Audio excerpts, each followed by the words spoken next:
Mr. Rainwater. Yes, Joe. I'm going to read off a list of movies, and I All want right. to know if you have seen them. So I'm going to say the name of a movie, and then you just say either yes or no. That's it. Okay. Ready? Let's go. Tombstone. No, sadly, I need to watch all that movie. I've never seen all of it. You're aware of it, though, right? I'm aware of it. Yeah. Okay. Kurt Russell, Val Kilmer. Okay. Yeah. Wyatt Earp. No, that's another one. It's fine. Kevin Costner, Dennis Quaid, Gene Hackman. Yeah. Dante's Peak. Yes. Volcano. Yes.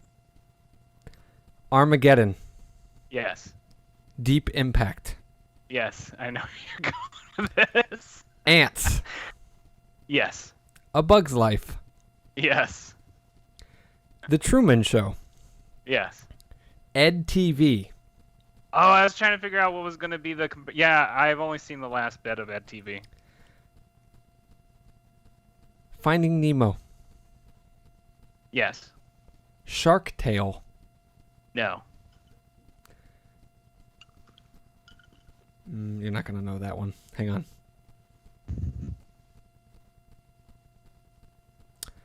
Capote. Capote? What is it? Capote? I think it's Capote. With, I'm not sure. I haven't seen it. Philip Seymour Hoffman. Seymour Hoffman? Yeah. Yeah, I haven't seen that one. Okay. Infamous. No. I wouldn't suspect you would, because, yeah. World Trade Center.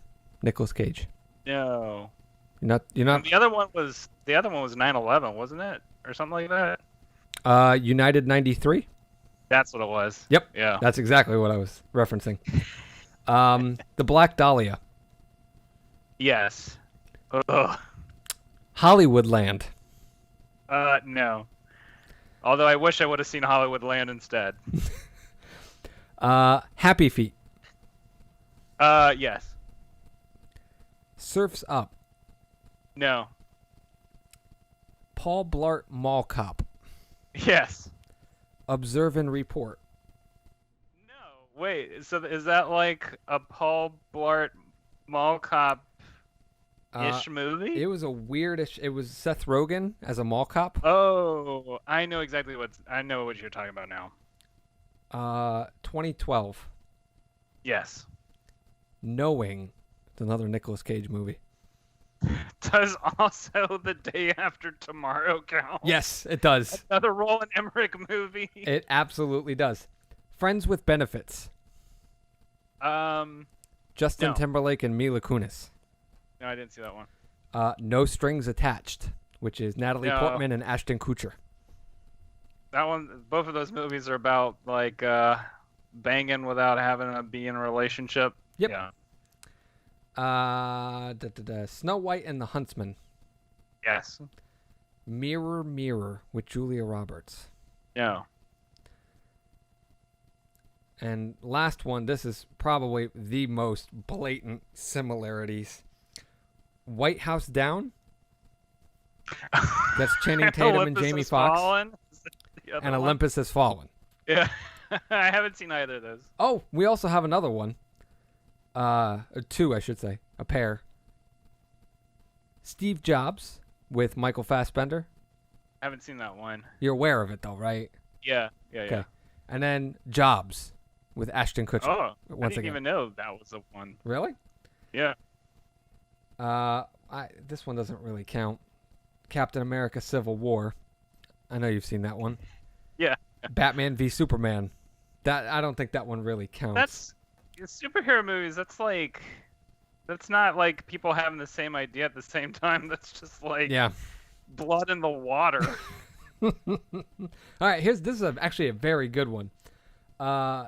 Disney's The Jungle Book, which was directed by Jon Favreau, Right. and then Seen it, yeah. Mowgli, I think it is. Legend of the Jungle on Netflix by Andy Serkis. Okay. I didn't know about that one. You didn't know about that? Okay, fair enough. I think. Oh, this is actually a pretty good way to end it. This is a little bit more obscure, but you might have because you're a little cultured in that aspect.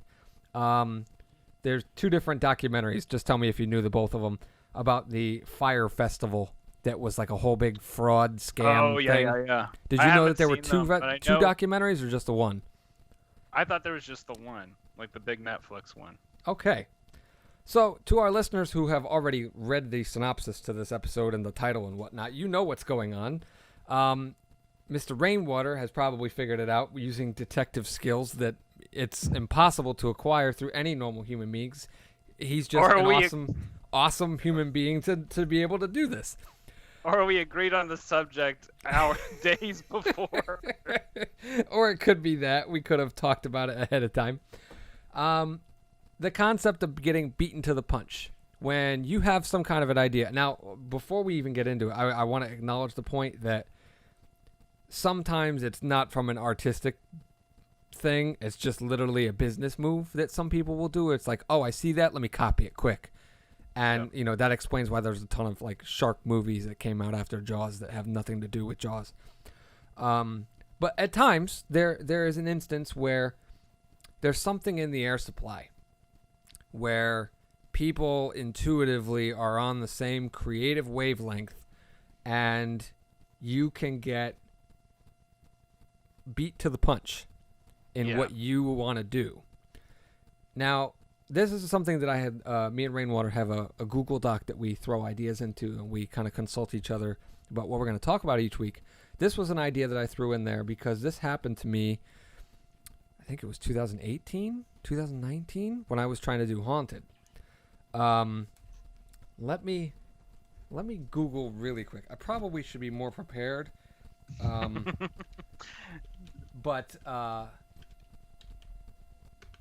this is the list of movies that came out with similar ideas. Like around the same time that you were working on Haunted? Literally.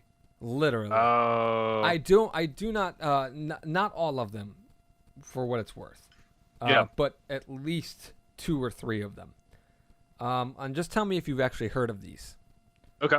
Hellfest. No. Trick. No. Hell House LLC. No. The House's October Built. No. Bloodfest. No. Haunt. I might have heard of Haunt, but maybe that's just because I've heard of Haunted. I can see where that could get confusing. But the general gist of most of them was, oh, look, a haunted house. And here comes a killer. And these people don't know what's happening. And then they get murdered. And what had happened was I was barreling forward with Haunted. And I didn't know. There's the general synopsis of, like, it's a subgenre now, haunt movies in horror. It's just a thing. It's like you have the creepy doll category. You have the haunted house category. Now you have the, fake attraction that's murdering people, yada, yada, yada kind of gimmick. And we were, like, getting really close to getting down to the nitty gritty of filming the movie. And then, like, the 3 movies had trailers come out. And they were close enough to kind of what I was doing that I was just like, well, I got to pull the plug. Because there's no way I can compete with any of this. Right. And so today, we're going to be talking about getting beaten to the punch with a project. And I'm going to lead this off with a pretty groundbreaking announcement right now, which is going to lead into our discussion. It's a little bit more exciting, but maybe we'll talk about it in another podcast. But I am officially announcing right now that in October of 2023... I will be premiering Haunted. Ooh, that's exciting. Fucking doing it now after gestating since like 2016. It's been, developmental hell, as they call it. There's been investors. There hasn't been investors. There's been, casts. There's been 2 separate casts assigned to this movie that have come and gone.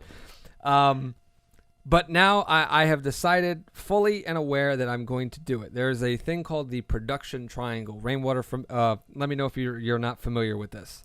I am not familiar with that term at all. Shame on you for calling yourself a fan of Red Letter Media and not knowing the production triangle. So there's a theory in filmmaking called the production triangle, in which literally it's created as a triangle diagram where you can have two sides of the triangle, but not all three. You can either have something done fast and cheap, I have and heard of quality, but it's like you don't have the time, or quality and cheap, but you can't do it, or you have to do it fast. It's something like that. You get what I'm saying? Yeah. I get what you're saying. It was explained to me by an ex-roommate who was a drunk and stole my rent money. So. Wow. There's some tea right there. That's how I learned about the production triangle. Are you talking about one of our roommates, like when we were roommates? No, this was in Portland. Oh, okay. But okay, so the concept is that you can have two sides of the triangle. It can be fast and cheap, but it won't be quality. You can have it quality and cheap, but it won't be fast. You can have it fast and quality, but it won't be cheap. I think I said that already, but you listeners are getting the idea. So what I'm doing is right now I am going so fucking slow. So I'm doing slow.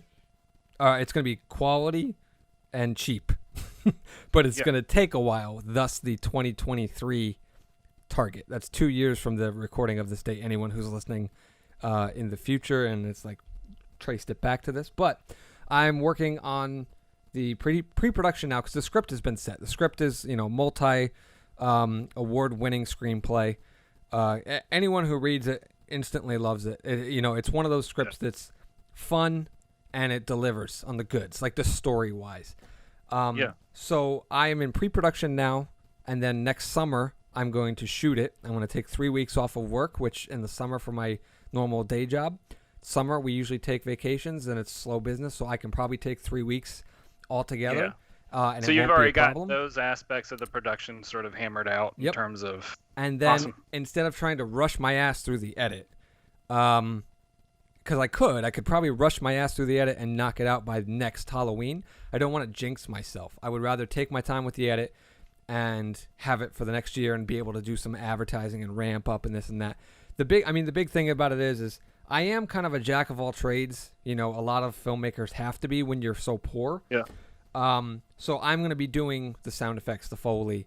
I don't think I'll be doing I think the one thing I probably won't be doing is the musical score. But there's like all those aspects. A lot of that stuff is going to come down to me. I'm currently in the process of teaching myself special effects, makeup, and all that kind of jazz because it's all going to be me. Like, it's crazy that what I'm doing, and I'm learning a lesson from when I did Digits, which was I try to do it fast and cheap. And while many would say it came out surprisingly quality for what it was. I would say so, yeah. Absolutely. It wasn't the quality that I was after, and I can see where that falls short a lot. And I think as an artist, I'm out to self-satisfy quite a bit. But anyway, the point of the matter is, and getting back to our main topic, is that I realized, yes, I was beat to the punch in terms of a haunt movie that kind of made waves. However, having now seen every single one of those movies, I can plainly tell you, no, I'm not going to call them trash because some of them were surprisingly decent. Oh, really? Okay. They didn't deliver on the goods that I wanted. Yeah. And they are nothing like my film. That is always, like, as a feeling to have, that is always very validating. Yes. I'll let you finish what you're saying. I want to pick up on this topic, though. Sure. After that. No, but I guess what I'm really saying is that when you're beat to the punch, you're not really beat to the punch. Because unless you are a mundane, run-of-the-mill, and I hesitate to even call someone an artist, if someone has nailed exactly what you were going to do, you were probably doing it the obvious way, not approaching it from an artistic way, or you're too much creatively in line stylistically with whomever beat you to the punch. And you should probably change that so that you can have your own artistic identity, creative voice, that kind of thing. Yeah. And so I'm learning that now. Yeah, it's in a subgenre that's got, neighbors, but it's gonna be a house of its own. It'll stand out on its own. And I'm dead set with the mindset of, yes, I will not be the first, but I will be the best.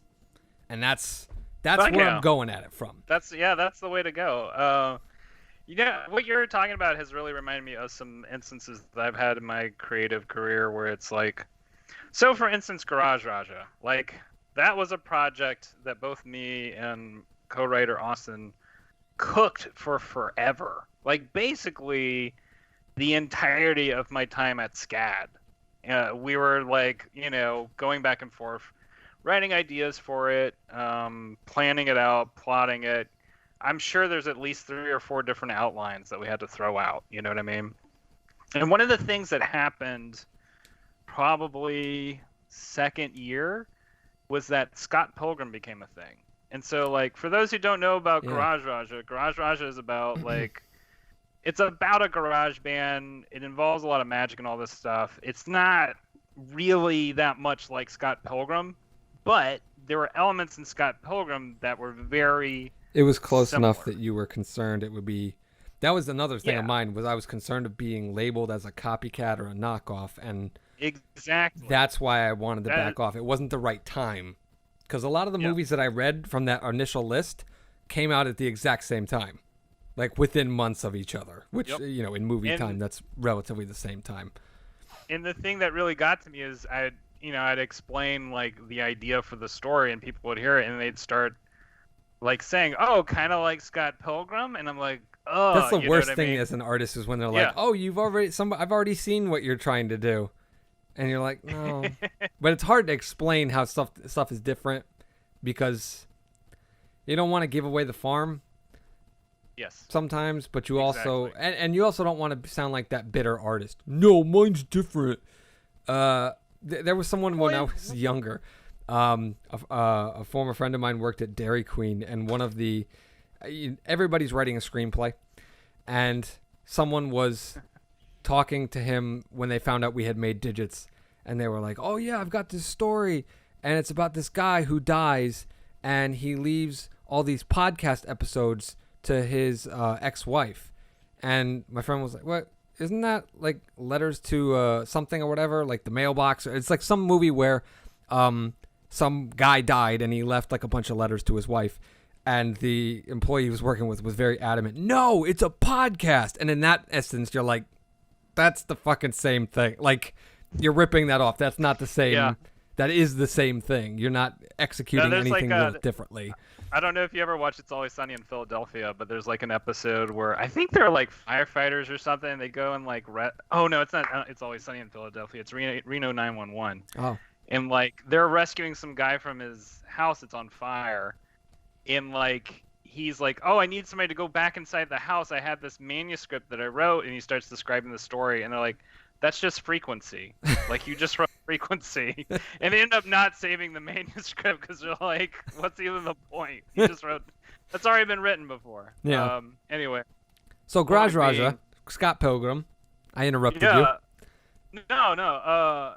Point being, there are times when you come up with ideas and you think to yourself like, "Oh, nobody else has done this. No way is it going to get like, I've got this original idea." And then you find out, like you were saying, something in the ether is like going around. Similar attitudes towards aesthetics go around. Or you just, you pick up little things maybe from commercials or whatever. Sure. Cultural zeitgeists are weird like that, where it's like it takes little bits and pieces to make a general scene. Our community of thoughts and ideas that sort of pass around in the world. Right. So anyway, I spent, me and Austin ended up spending so much time basically trying to write this story to not be Scott Pilgrim. And like that, it ended up occupying a lot of our mind. And something like looking back at it now, like something I think about now is like not worrying so much about that, because a lot of the things that made Scott Pilgrim great were very particular to Brian Lee O'Malley in his life, and like being a Canadian and like his particular life experiences. There were like zero ways in which we were going to touch on any of that stuff. Like, let alone just like the Garage the garage band stuff, there's like 0 girlfriends in Garage Raja. So like that was like the whole crux of the movie. Yeah, exactly. So it's like, I guess I'm thinking about this as advice for other people who are concerned about this, because this is a big concern a lot of people have, right? Especially, in an age of IP conflicts and stuff like that. Like, it's easy to get concerned about, oh, am I making something that's too derivative, too whatever, or is somebody going to like steal my thing? And I am sort of leaning towards the opinion of, if you're going in a direction where you're actually finishing what you're doing, using it in a way where it's like you're going to be done at a set time, just keep going. Don't like get into tunnel vision mode and worry about it when it's done. Tunnel vision is actually an asset in a situation like this. Yeah. Absolutely. 100%. I mean, on the other hand, there are like, before we were doing this, like I was reading up on this kind of unusual thing that's happened in history. So like, this is going a little bit outside of art, just a tad. We're going to sidestep for a second. Don't tell me we're going to start talking about Dogecoin. No, not about Dogecoin. Although you could definitely argue there's certainly a lot of that happening in crypto and whatever. Yeah. But like in the area of science, right? There are tons of instances of people like coming to the same conclusions at the same time, which is nothing wrong with that. But the problem is who you give credit to. So, for instance, calculus. Calculus is generally credited to Isaac Newton. He's given credit for being the guy that like put together the ideas for calculus, came up with it, and all that stuff.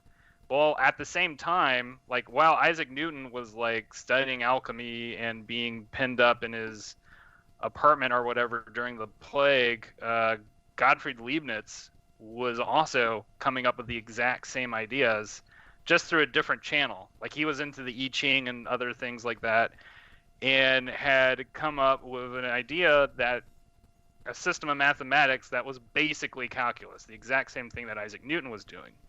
The only difference is Isaac Newton was doing it in a way that was easier to digest for people. So he became the person who got credited with it, because he was the one that people were looking at his ideas first. This is one of those things where I'm like, well, then how do you properly attune credit to somebody, if at the same time somebody else had the same ideas? Do you accredit to them because they did the higher quality version of it, or you know what I mean? It's an interesting thing to think about. And so to go further into this, like, Charles Darwin was not the only other person who had come up with the origin of species idea, the idea of evolution. There was another guy at the time named Alfred Russel Wallace. And so it was just something in the air at that time, because I think a lot of ideas were congealing. You had a couple of people who at the same time were picking up like, oh, okay, if we logically follow this, then there must be some sort of explanation for why we find all these particular fossils that form or morph over time in this way. So anyway, huge tangent to go into. To a certain extent, it's almost a natural consequence of life on Earth. People come up with the same ideas at the same time, and more so because there's like 7+ billion people on the planet. It's just by sheer odds. Yeah, law of odds. Sure. Somebody's going to come up with the same idea for, the slapjack or whatever you can find on TV. I absolutely agree. I think the real question, because a lot of us, and especially this is like prevalent. I don't know if it is so much in the comics community. You'd have to weigh in on that, but I know it is in the screenwriting thing. People will only tell you so much about their idea because they're so afraid of it being quote unquote stolen. And half the time I'm looking at them like, dude, I have like 12 ideas for great scripts that I really, really, really want to write. and I have trouble sitting down and writing those myself, I'm sure as shit not going to sit down and try and write a script off of your idea, which I'm kind of half interested in. You know what I'm saying? Like, the theft thing is not so prevalent as people think it is. Like, they're so afraid. It's almost like, I want to say it's like a subconscious excuse people tell so that they don't have to, they tell themselves so that they don't have to have a fully fleshed out idea to pitch to you. Does that make sense? Like they've got the general gimmick, but they haven't really thought it through. It's one of the biggest problems that I have when I'm doing my screenwriting is like, I'll have my theme, I'll have a couple of characters in mind, I'll have a couple of great set pieces, and then I'll go to lay it out on an outline, and usually I have to fill in about 40 beats, and I'll notice that I have like 6. You know what I mean? Like there's not nearly as much in here as I thought there was. Like, oh, this is a great movie. This happened, then that happened, then this happens, and then this guy will do that, and then da-da-da-da-da, and then it's end. And then you go and you start writing that, and you realize, shit, I'm on page 17, and I've shot my wad. So I feel like people who are afraid of, quote-unquote, getting their ideas stolen have not knocked out the entire thing. And once they do, they realize how much work it takes, and that people aren't going to do that. Because, again, I have my own ideas that I still drag my feet on doing. That I'm not going to waste my time on yours. Is that something that happens in the comic book community as well, or is that just a film thing? Oh, yeah, no, there's definitely a lot of concern about that amongst, I mean, not just comic books, video games, whatever. Does it happen more from your experience in other mediums? Does it actually happen? Because I know it doesn't really happen in film. I see the sort of same thing that I see in film, where you see similar, like, at the same time ideas, but not the same ideas. You know what I mean? Like, where everybody's kind of working in the same area, but not doing the exact same thing. Yeah. You know what I mean?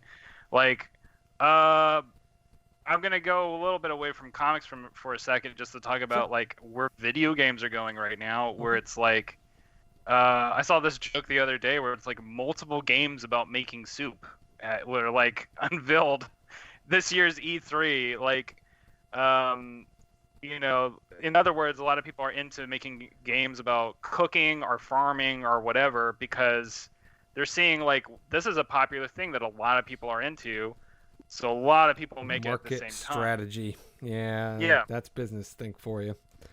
And that's, you know, that's what's really odd about it, is like, it's funny because I think the artist, the individual, the artist, is the person who's usually the most concerned about whether or not the originality of their idea is going to like thrive.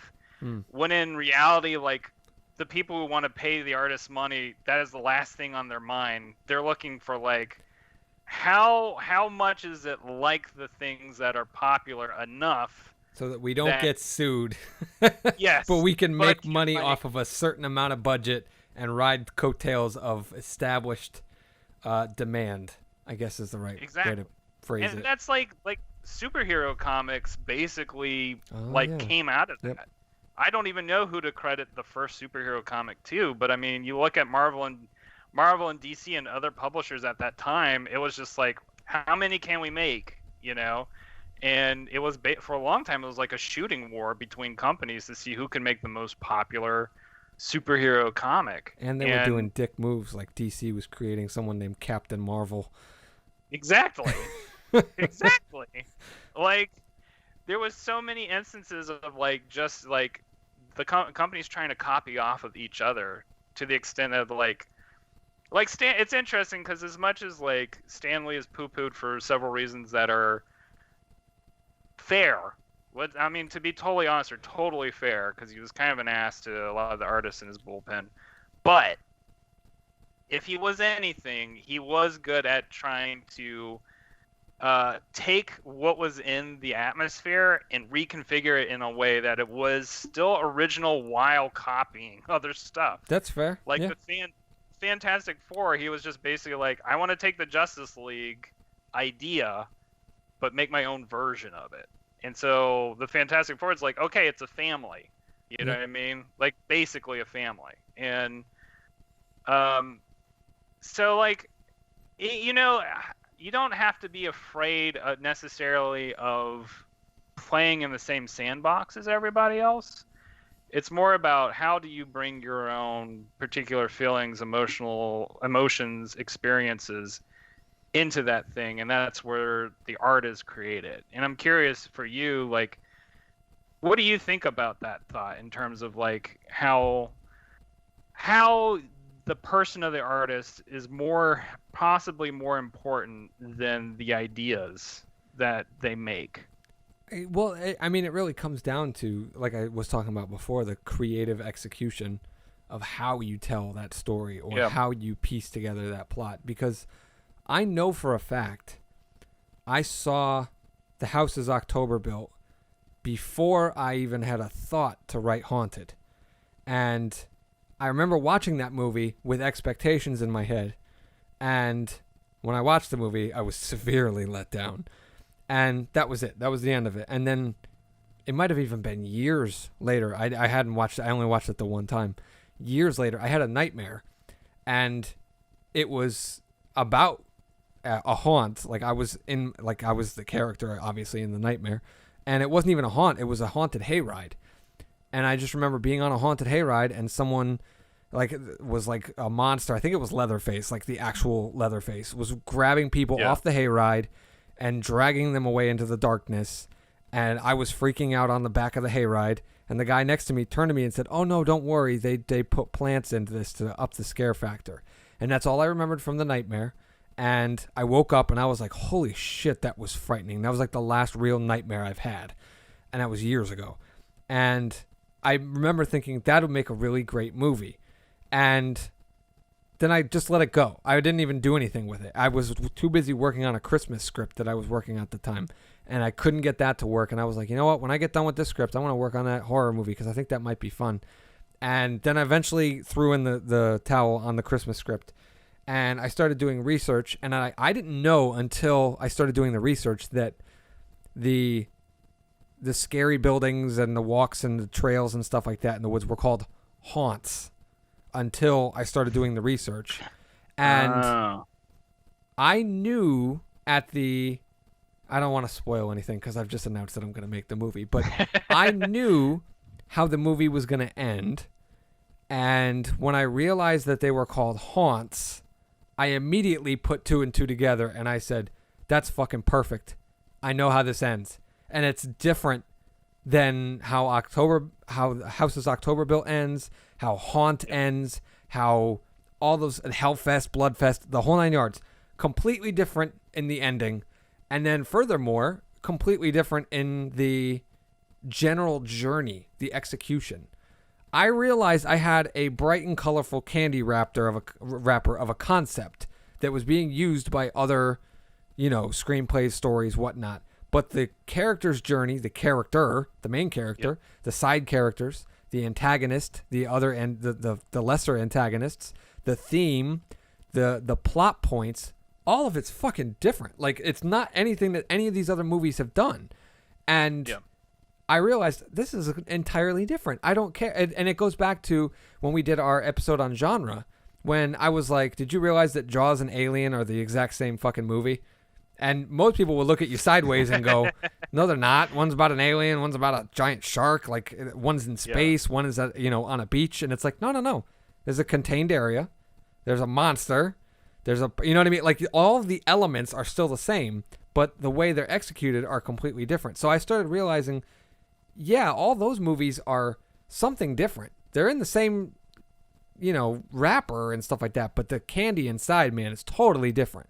So, well, what's really funny about that too, ultimately, and something that I've kind of discovered over time is like the fact that something is like something else is oftentimes a big positive with audiences because they'll There's be like, familiarity that to looks, that looks like something I like, so I might want to like watch it. Like, when Haunted gets released, like there's probably gonna be a ton of people who thought about those other type of movies are like, shit, I want to do this again, but not realizing it's going to be your own take on it and it's going to blow their minds. You know what I mean? Hopefully. Yeah, right. Fingers crossed. But I'm humble. I'm honestly in the belief that the movie will make some waves. but I never get too cocky in my own right anymore. Sure. I like to be a hard worker and still aim for it, if that makes any sense, where it's like, that's what I'm going for. And if I'm shooting for the moon, and if I hit the upper atmosphere, I still win. Does that make sense? Like that's my usual creative mindset when it comes to my work approach. But yeah, no, I mean, and it's the same thing. So I'm curious to know what happened with Garage Raja. Did you guys get to the point where you were like, let's do this different, or was it too different from what you wanted to do anymore? And then, because I've done that before, where I've gone like, oh shit, I'm gonna get beaten to the punch. Let me go in a completely different direction, and then you realize this isn't what I want to do. This fucking sucks. I'm done. That happened to me with The Witch. Do you remember that movie? It was a Robert Eggers movie with Anna Taylor-Joy, and it was That's not the one. Oh, that's the A24 film, isn't it? Yes, it's like set in like colonial times, and yeah, I know which movie you're talking about, and I haven't seen it yet. But what were you saying about The Witch? I was in the process after Digits. I really wanted to do a horror movie, and the thing that I wanted to do was something called The Devil's Hour, and it was going to be a horror movie. And I was I'm a giant Hocus Pocus nerd for everybody who doesn't know that already, and I wanted to do a very grounded, realistic horror movie about witches in the woods. Yeah. And you know what I mean? Because there's so many male-oriented psycho killers. I'm like, let's mix it up a little bit. Let's have a male character as the protagonist, like a young teenage boy. And we'll have 3 or 4, like a coven of, scary, realistic witches on like that Michael Myers kind of wavelength, where it's like kind of supernatural, but kind of grounded in reality. And it was this whole idea that I wanted to do. And then, boom, The Witch came out. And I was like, oh, fuck. Well, maybe I'll be okay. And then I turned around and I went and saw The Conjuring, which was also a fucking witch in the end. So I was like, all right, I got beat to the punch. And that's literally what happened to me. And that's another instance of getting, quote unquote, beat to the punch. So I gave up on that. I probably should revisit it, but we won't go there. That's too much. Well, and that's what's funny about, to go on what you were talking about, that's what's funny about it is, like, you can end up wasting so much time worrying about how your thing is too much like everybody else's thing, and then you just don't get around to it. And so going back to your question, like, we did end up making it, we became too conscious of how we were trying to make it different from Scott Pilgrim. Or I did anyway. I don't think it bothered Austin as much, because I think he knew better how different it was. And I was still really, like, for myself, I was really kind of neurotically worried, like, oh, I'm gonna draw this thing, and then people are just gonna keep thinking, oh, it's Scott Pilgrim, like, just haunting me in the back of my mind for hours and hours. Where it's just like somebody in the back of my head just whispering, you're just making Scott Pilgrim again and again and again.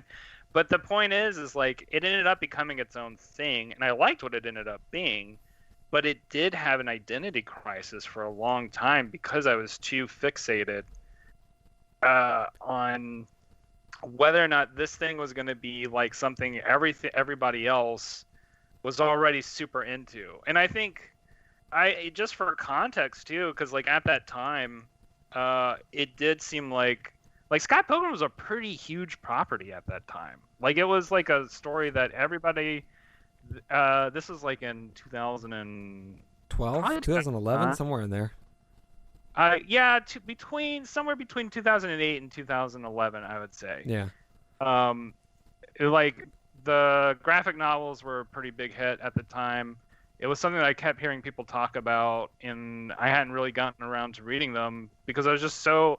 That's what's really funny too, is I never even really got to enjoy the graphic novels because I was just like fixated on like, oh, this is just stealing my thing. I have been there where I refuse to watch movies because I'm like, this is my fucking idea. Fuck them. Yeah, and it's actually kind of a shitty attitude to end up having, because like I ended up watching the movie one night and I loved it. It was great. It's so good. It's one of my favorites. And this happened too with another thing recently, the Midnight Gospel. So that was something that we had talked about in a previous podcast. And this is like, it's so even tangential. And I'm going to say this to sort of describe, I think, something that a lot of artists go through, where they see something that's even vaguely similar to what they're doing, right? Yes. Just vaguely. Yep. Like, Midnight Gospel follows this main character whose name is Clancy, and he like basically lives in a trailer. It's like a tiny house kind of thing, and he looks witchy. Turns out, like in the show, like he's not witchy at all, but like, and it's more like weird multi-dimensional sci-fi stuff. But like, when I first saw it, I was like, oh fuck, like this is just like the same, thing that I'm doing, except it's a little more witchy than what I'm doing. But it's basically the same thing. And I ended up just being like, you know what, I'm gonna watch it. I'm gonna see how I feel after I watch it. And I loved it because it was taking on themes that are tangential to what I do in Trailer Park Warlock, but taking it in a whole different direction, covering it in ways that I thought were like beautiful, like tear jerking, like and so I ended up kind of having this revelation for myself where I realized like I'm in conversation with other artists. Whether or not they're in conversation with me that's a whole other thing, but I'm in conversation with artists by participating. And I think that that's something that as artists we need to remind ourselves about, even though we may not talk with each other as often, either because of social issues or because social media sucks or whatever, the fact that we make stuff and put it out into the world, that automatically makes us in conversation with other artists, not just between artists, but also with our audiences, because oftentimes it turns out that our audiences are into the same things that we're making, and so they're basically like this mediary in that conversation. They're the ones who basically have to take all this stuff in and sort of reflect to us, like, what do they think about what we're making? And so this is that's a lot to go through, but I'm curious, Jow, do you have any responses to that idea, or do you have any thoughts in terms of that conversation between artists that is either direct or indirect regarding subject matter? Well, it's funny. Do you remember art school when we all had life drawing? Yeah. And I mean, for those of you at home, at art school, it was one of the first most awkward experiences of my life, where they would have a nude model come in, and that's not some shit that happens here in Connecticut all that often. But everybody got their easel set up, and they got their canvas in front of them and their charcoal, and we all sat in a giant circle, and a young lady or a young man would come in and disrobe and sit very uncomfortably on a stool for an hour, 2 hours. I think it was, how long were our classes? 2.5 hours? So yeah, usually 2.5, I think. Yeah, so for 2 hours they would sit there in the same pose, and the circle would draw them. And it's funny to me, looking back on this now, not a one of us thought about, oh man, they're all going to be drawing the same thing I'm drawing. That's literally what's going on right now. The difference is, I'm sitting at, if it's a clock circle, I'm sitting at 4 o'clock, and Rainwater is sitting at 9 o'clock. And the woman is going to be sitting one direction the entire time. Now, I might be thinking in the back of my head, man, I got to do this better than Rainwater. But here's the thing. Rainwater is looking at this subject in profile, and I'm sitting at it, looking at it from 3/4 angle. And they're not going to be the same. Whether or not they're good or not is in the eye of whoever's judging it. It's a subjective, objective, subjective, whatever. Subjective. You know what I'm saying? Subjective. To whoever's looking at it, someone could look at mine and say it's better than Rainwater. Someone could look at Rainwater's and say it's better than mine. But the point is, when me and Rainwater look at each other's two drawings, I'm going to be looking at yours, going, "Wow, I couldn't see that shadow from where I was sitting because." It just wasn't prevalent to me because of the way the lighting was and my perspective and this and that. And you're going to look at it and go, oh, that's how her foot was angled. I was wondering why her leg looked weirdly contorted and da-da-da-da-da. And that is a conversation that me and you get to have, and someone who was not in the room that day did not get to observe any of that, and they can start to piece together things from both of our perspectives, and we can start learning as an artist as to what happens when another artist is seeing something differently, and that gets added to our arsenal. So the next time a life model comes in, I can go, oh, they're in the same pose. I know where that shadow is going, and now I can kind of make sure I've got that angle a little bit better. And you go, oh, I know how his foot's angled. Now I understand why that leg looks like that, and I can tweak mine to be a little bit more accurate and this and that. So we grow from it, and no one gives a shit about originality in that instance. And that's one of the beautiful things about that is I'm looking at that and I'm thinking, you know what? It's really just about the art. And that's what it really comes down to. And that's why I think, and it's kind of like what you said about, a lot of artists turn up their nose when they see something even remotely similar to what they want to do. And it's like, you need to lean into that because you can see what they're doing that you were going to do. And maybe they didn't do it the way you wanted to do it. Or maybe they did do it the way you wanted to do it and it's not coming off the way it is. Or the wonderful thing of an artistic box. A lot of artists don't like boxes. We don't like being put in the box. But to be honest, it's the best place for all of us. We really need to be put in that jail cell of you can only do this. And if someone beats you to the fucking punch with some kind of shot that you were going to do or some plot point, then you got to go back and you got to dig down deep into that artist well that's in like the heart of your soul and go, how do I make this different? How do I make this better? How does that, you know what I mean? How does this change my story, my character, whatever? And that's where you really find out who you are as an artist. Because the whole point of art, and I say this almost every episode, we're all working through our shit.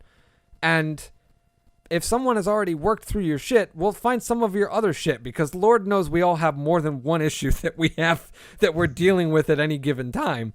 There's another way to look at it. There's another angle in that life drawing circle. So for me, that's the conversation that the artists are having is, hey, maybe I beat you to the punch, but you have some kind of different perspective that can illuminate me that I didn't do or I didn't think to do.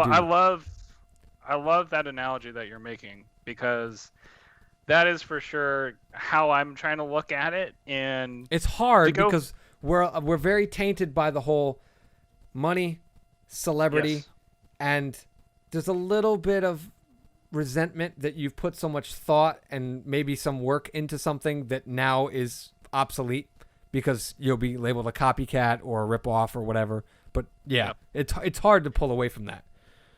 Well, and ultimately, like, going back to that story in regards to Midnight Gospel, like, it ended up, like, watching that show, it ended up inspiring one of my favorite episodes that I've written where I was inspired by the way that it tells story, that show tells stories, where it's this very flowing, psychedelic kind of method of, like, two people are having a conversation and all this stuff is going on in the background. So there's like a story within a story kind of a thing going on. Mm-hmm.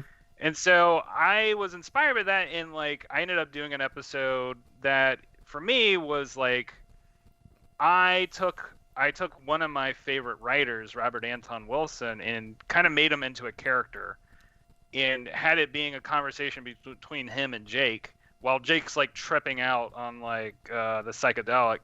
And so like for me, it ended up becoming this huge point of like, oh, I want to do something similar to that, but have my own flavor on it. You know what I mean? Like so my point being is like, when you have those similar, like you're saying, right? We all have this. We're focusing on the same subject, mm-hmm. but we have different perspectives on it. Right. And so I saw that one perspective, and I was like, oh, I want to take a little bit of that perspective that you have right here, and put my own bend on it to mm-hmm. see what I can do with it. And then that, for me, that's the conversation, right? Is like, I want to see the other techniques that other artists are using and adjust them to my own taste to see what I can make from that. And then, you know, ideally everybody does that, right? And everybody has their own techniques that are adjusted from techniques that they like from other people, right? And vice versa. It's all stolen from shit you've seen before. It's just a different assembly. Like you are the, I think you listed this in our ideas, and we'll probably do this podcast because I liked it, but you are a curator as an artist of the techniques that you use. Yeah. Does that make sense? Like some people can be like, wow, I really like Dutch angles. And somebody can be like, no, I don't. But you've seen a Dutch angle in order to know that you liked a Dutch angle. It's not like you just randomly thought up of an idea to do a Dutch angle. You have decided as an artist, I like that technique, I'm going to take that technique. Well, you didn't make that technique, so is that original for you to use that technique? You know what I'm saying? Like, yeah. In essence, everything you're doing is already stolen. You're just reassembling and curating in a different assembly that has not been occurred before to tell the story that you want to, which, spoiler alert, chances are somebody else has already touched on that topic as well. You know what I'm saying? Like, that's the truth of it. And I think a lot of artists don't want to admit that. I think our egos are a little too big, where we just want to feel unique and different and have a voice that eventually resonates with everyone else. But at the same time, we're unwilling to admit that we already are like them. We just want, it's like that seeking approval thing. It's like, admit me to your clan. And everyone's like, dude, you're already here. Like, that's so, that is like, and I think maybe not particularly artists, but I do think a lot of artists struggle with that, where it's like they don't feel accepted into the bigger society, especially if it's like professional society. Sure. And a lot of times professional artists are just like, they'll accept you so long as you're not an ass. You know what I mean? Yeah. Like, yeah, I mean, it's different from person to person, and it's all relationships take time to grow. And this is kind of going off subject a little bit, but like, I think that it's related in regards to, because I think you touched on something here that's interesting to me.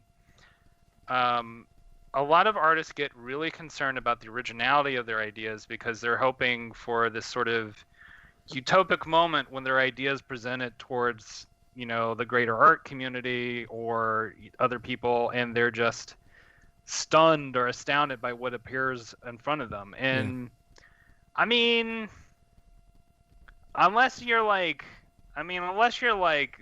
doing something that's so above and beyond that it's like basically magic towards the rest of the world, you're not going to break ground in that sense. That kind of thing is so rare and so uncommon, that sometimes it doesn't even make sense to attribute it to a single person. It's almost a product of a time more than anything else. But point being, most artists just want to make friends with other artists because they don't want to be alone as a creative person. Yes. Because they're looking for other people who are creative. Which is why I love this podcast. Yeah, like I follow so many people on Instagram just because they're creative people, because they make stuff. Yeah. Sometimes I don't even like all the stuff that they make, but they make stuff, and I'm like, fuck yeah, like. Well, and it's scattershot too, because sometimes you'll like it, sometimes you won't, and you know what I mean. And that's the thing, is I think a lot of artists need to get out of their heads, because a lot of that. I think you talked about this earlier, where a lot of artists will just overthink to the point of neuroticism, where they're just like planning out what they're gonna do, and they never sit down to actually do it.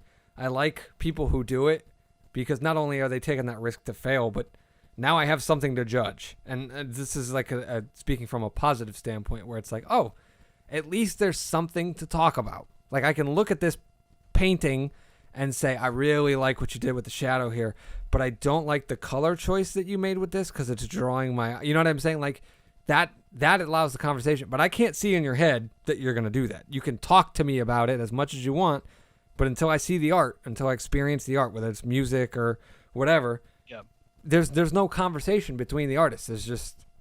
And now I'm finally putting together why this is the episode that you wanted to announce when you were going to release Haunted, because there is this dynamic where when you're coming up with an idea and you're trying to craft an idea, you can get stuck in the development hell, basically. And so like for you, like you have now basically made the first big climb out of development hell and be like, let's do it. Let's go. You know what I mean? Yeah. Because a lot of people get stuck in that originality, like prison, basically. That's exactly where I was for the last several years. Was like an absolute refusal to acknowledge that the other movies were happening, and then complete despair when they were, and like it felt like a failure. Like, oh, I'm just not good enough to get it done fast enough, and I'm always going to get beat by the quote unquote big bad corporation studios. blah, blah, blah, blah, blah, blah, blah.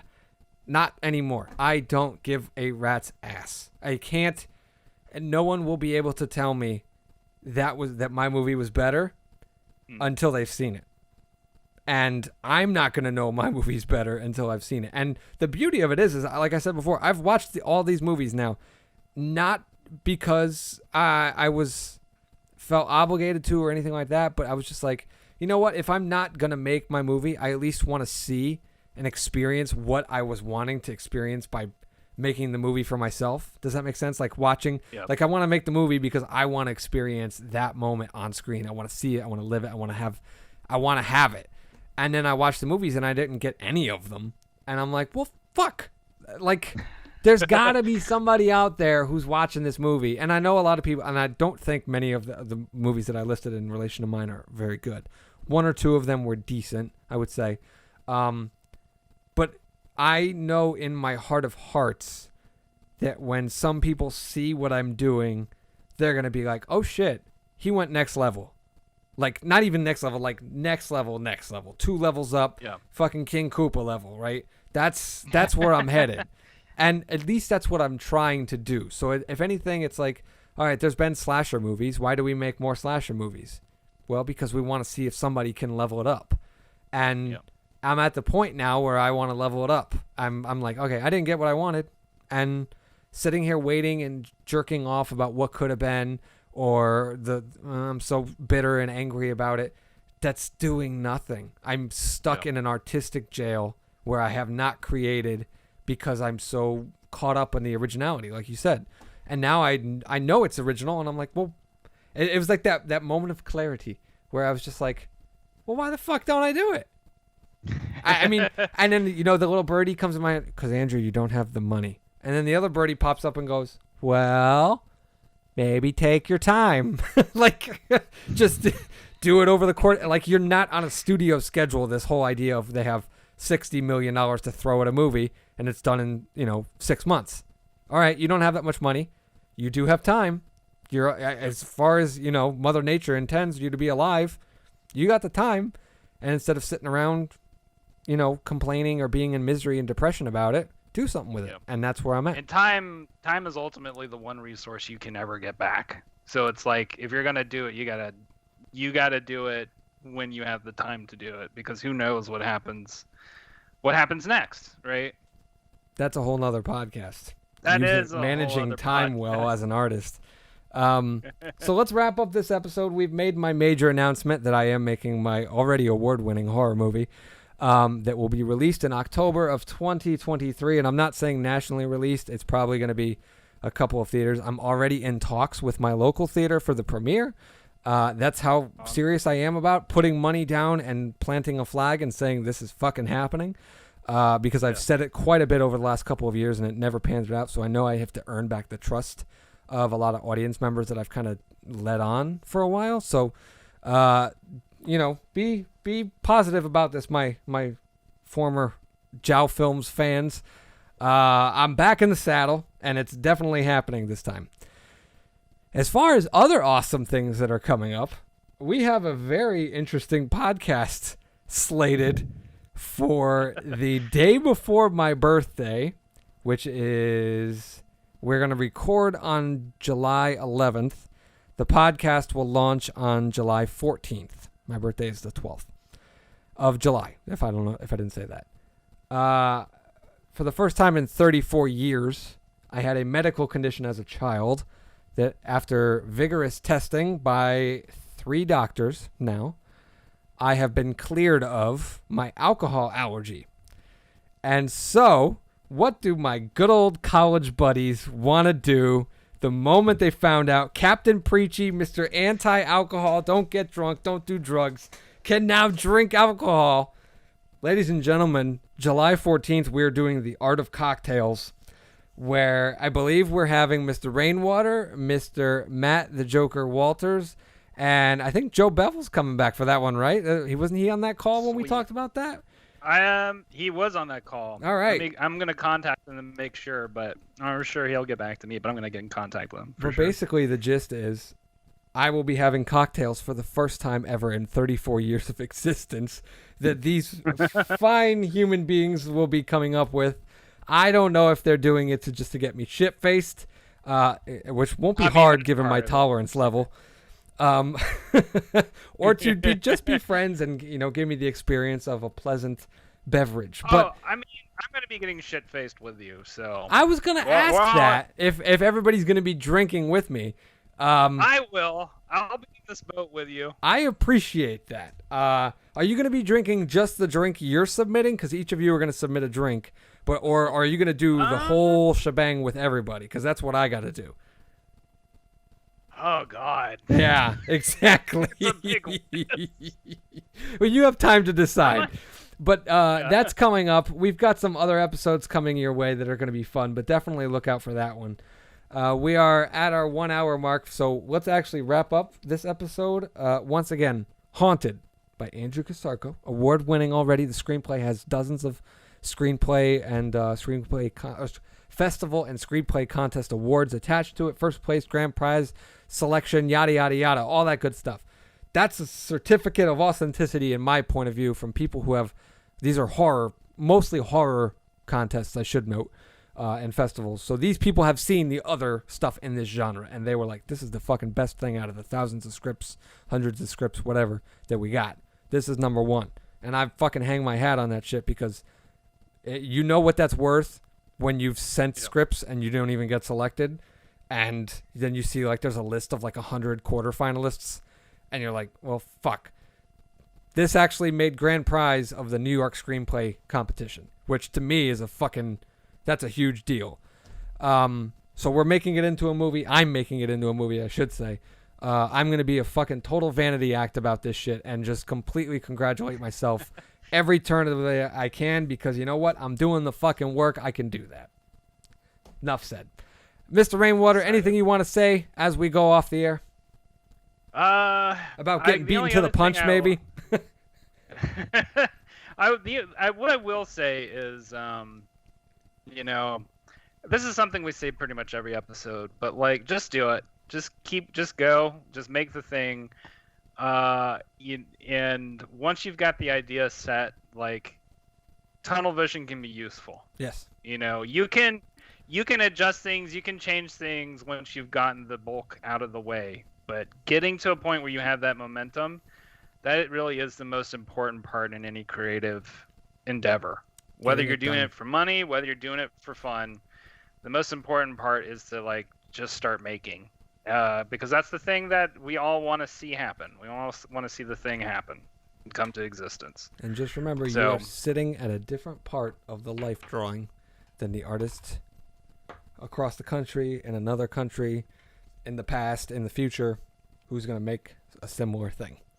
Tell your story, tell it your way, and you'll never go wrong. Good night, everybody.